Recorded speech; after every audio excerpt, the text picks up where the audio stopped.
Bueno, en la última parte que nos queda por ver son los actores que influyen en las políticas públicas y cómo, y las dos principales arenas de políticas públicas que plantean los autores. Bueno, en primer lugar tenemos que mencionar a un actor o actores centrales que son los partidos políticos. Recordemos que nuestro régimen democrático se constituye con la existencia y funcionamiento de partidos políticos, y ahí los autores dicen que luego de la reforma constitucional de 1994 y, y con la eclosión social y política de la crisis de diciembre del 2001, el sistema de partidos políticos argentino ha cambiado su fisionomía.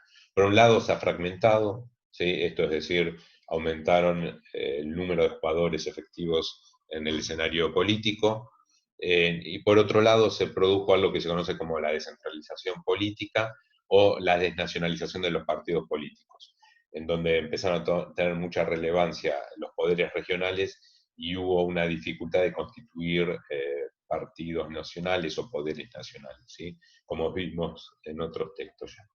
Y además menciona una tercera característica que es la reconfiguración de los partidos políticos, como el paso de una estructura cerrada y predecible a otro tipo más bien abierta e impredecible. Luego aparece un actor clave en nuestro sistema político, que en la constitución de las políticas públicas, como ya hemos visto, tenemos un presidencialismo muy fuerte, que es el Poder Ejecutivo Nacional, que aparece con tres recursos. Las facultades legislativas, recuerden que está dado por los DNU y la capacidad de veto, y por las facultades, otro recurso, las facultades no legislativas, en donde el presidente puede nombrar no solo a sus ministros, sino que a su jefe de gabinete. Y por otro lado aparece otro tercer recurso que son los poderes partidarios. Ahí nos da cuenta de que si el partido del Poder Ejecutivo, la coalición de gobierno del Poder Ejecutivo controla, es mayoritario en el Congreso, le da un gran poder a ese Poder Ejecutivo, ¿no? Después aparece otro actor central de nuestro régimen político, de nuestra construcción de políticas públicas, como son los gobernadores. Ahí recordemos un poco lo que hemos venido viendo en la materia, esta idea de que hay una sobrerepresentación de las provincias políticas en la conformación de las cámaras legislativas, tanto diputados como senadores, que va a darle una importancia central a estos gobernadores, que además constituyen un poder regional muy fuerte, como veíamos, en un proceso en el cual los partidos políticos en términos nacionales pierden lugar. Entonces esos poderes regionales o locales en muchos casos vienen y son constituidos por gobernadores. Pensemos en nuestra situación actual, gobernadores que llevan hace muchos años el mandato en su provincia. Un cuarto actor que tenemos que mencionar, obviamente, es el Congreso Nacional.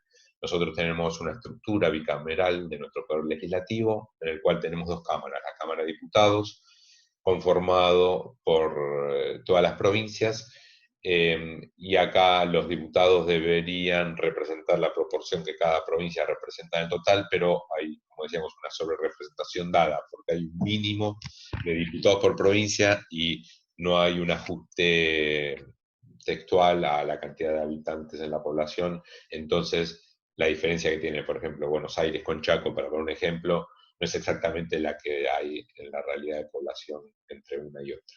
Así que ahí también se da una sobrerepresentación de las provincias más chicas. Y por otro lado, obviamente, la Cámara de Senadores, en la cual acá este proceso es aún mayor porque hay 3 senadores por provincia. Los senadores representan o representarían a las provincias, elegidos ahora por la reforma del 94 por voto directo. 2 senadores provienen por la mayoría, es decir, por el partido que consiguió mayores votos en su provincia, y uno por la minoría. El quinto actor, nos mencionan los autores, el Poder Judicial. Acá tenemos que tener claro que el Poder Judicial, si nosotros estructuramos el Estado, es el tercer poder, ¿sí? Junto con el Ejecutivo, el Legislativo y el Judicial.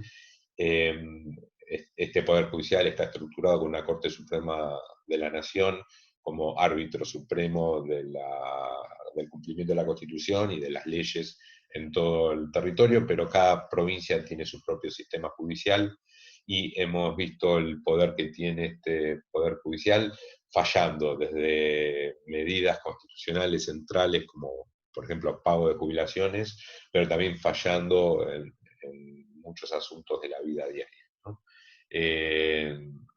Otro actor importante es la burocracia, y recuerden que una de las visiones que vimos de cómo se podían analizar las políticas públicas se centraban en el poder y la lógica de los propios actores políticos, y lo que vemos es obviamente que hay que tener en consideración algo importante que venimos destacando en la materia, que el gobierno no es el Estado, son dos cosas distintas. Si bien el gobierno es parte importante del Estado, y ese Estado está conformado por una burocracia que tiene su propia lógica, su propia dinámica, y persiste en el tiempo, ¿no? Tiene lo que se dice una continuidad, ¿no?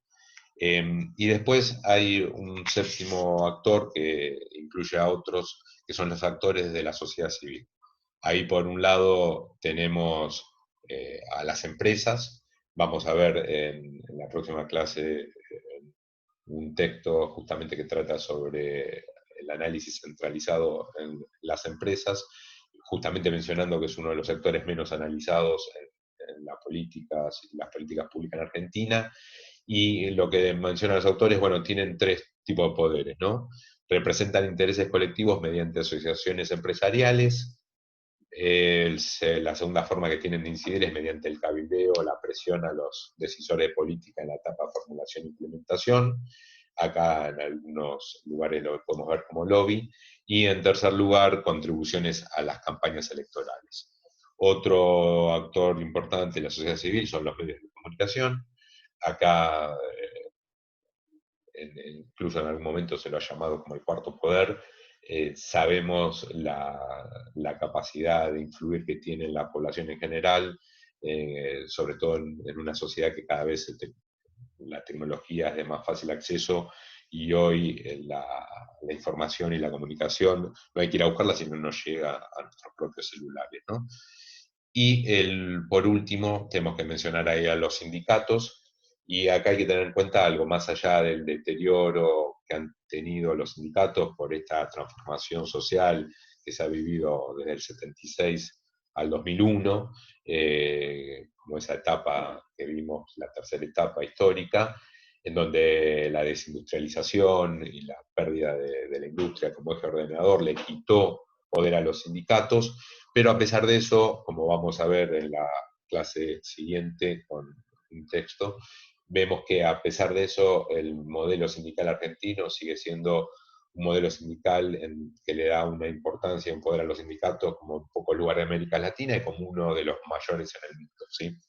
Entonces, los sindicatos siguen siendo un actor muy importante porque son uno de los actores que se sienta a negociar junto con los empresarios y el Estado las condiciones laborales a través de las paritarias y los convenios colectivos de trabajo. Y por último, tenemos que cerrar con lo que son los movimientos sociales. Y acá los autores nos dicen que justamente estos movimientos sociales se desarrollan, se expanden, sobre todo con la crisis de los 90. Pensemos ahí que los primeros movimientos sociales como tal quizás fueron esos movimientos piqueteros. Pensemos que surgen justamente en dos ciudades en donde se privatiza YPF, como es Tartagal en Salta y Cutralcó en Neuquén. Entonces, al privatizarse YPF, esos pueblos que vivían centralmente, o ciudades que vivían centralmente la actividad de YPF nacional, pasaron a tener una alta tasa de ocupación, y estos movimientos piqueteros lo que se hicieron famosos por salir a cortar las rutas y impedir el tránsito. Y ahí, a raíz de eso, van surgiendo un montón de movimientos sociales que van nutriéndose de todos estos marginados o desplazados de los fenómenos sociales que se dieron en los 90, y pasan a ser un actor que hay que contar o que hay que negociar para poder llevar a cabo las políticas públicas. Bien, y para cerrar nos quedan las principales arenas de políticas públicas. Acá aparecen dos. Una es el juego fiscal federal, ¿sí? Ahí el elemento central de este juego fiscal federal se da a través de la coparticipación federal de impuestos. Esto, bien sintético, es: hay muchos impuestos que recauda la nación, es decir, el Estado Nacional, y se coparticipan, se reparten con el conjunto de las provincias. Y acá pasa algo que es lo siguiente: hay provincias que reciben hasta el 70-80% de su presupuesto del Estado Nacional, volviéndose muy dependientes de los aportes del Estado Nacional. Entonces ahí vamos a ver lo importante que es para los gobernadores contar con los legisladores en el Congreso que puedan obtenerle gran cantidad de recursos. De hecho, los autores lo que nos dicen es que los gobernadores que pasan a ser exitosos son los que tienen la capacidad de lograr a través de este juego fiscal que se da sobre todo en el Congreso o en la negociación con el Poder Ejecutivo, gran cantidad de recursos para su provincia, ¿sí?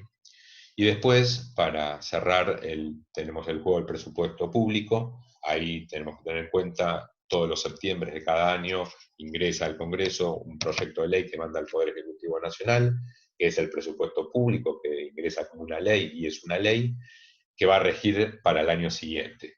Y ahí es importantísimo, lo mismo, contar con el poder, digamos, político, ya sea con la mayoría propia o con coalición de gobierno, para poder imponer a través de la votación que va a ser tanto la Cámara de Diputados como la Cámara de Senadores el proyecto de ley que mejor se atenga a las políticas públicas que quiere llevar a cabo el Poder Ejecutivo Nacional.